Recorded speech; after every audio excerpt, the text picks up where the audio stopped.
Hey everyone, Nick here from Instinct RC. Just thought I'd share a quick short on the Soda RC shocks on my first impression. So I do have a video in the works for these inserts, the Soda RC system. In the meantime, I thought I'd give you my first impressions. I've done a full club day on this plus a couple of practice runs. I was very impressed with these.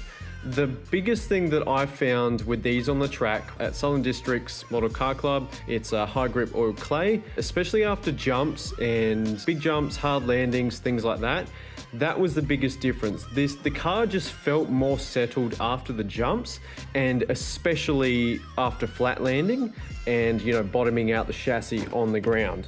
Especially like if you don't get a jump right and you just happen to sort of land awkwardly or end on a flat spot that you just bottom the chassis out, you can really unsettle the car with the standard pistons and shocks.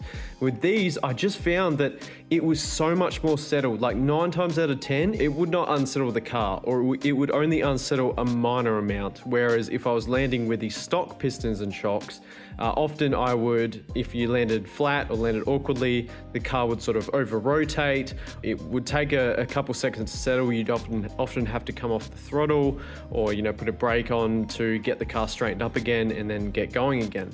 Whereas the Soda RC shocks with the inserts and this setup that I've got from the first main video I did, yeah, it's so much more settled. It just gave me a lot more confidence to push the car even as an intermediate driver, and I ended up going a lap quicker on that club day than I did in the state titles a couple weeks beforehand. The other more subtle difference, but it was an improvement I noticed, was around long sweeping corners where you're sort of mid-throttle and you're just sort of trying to keep it smooth on the throttle to, you know, so the car sort of hugs and doesn't over-rotate if you come off the gas or understeer if you get on power too much. You're just trying to keep it in that sort of mid-throttle range. I noticed that these just allowed you to sort of hug the track and just hold the car a bit more stable around those sweeping corners. And yeah, it just made the car a little bit more consistent around the whole track, especially on high grip where it's very easy to traction roll if you don't have the car set up correctly because there's just so much grip out there. So yeah, that was my initial impressions on these.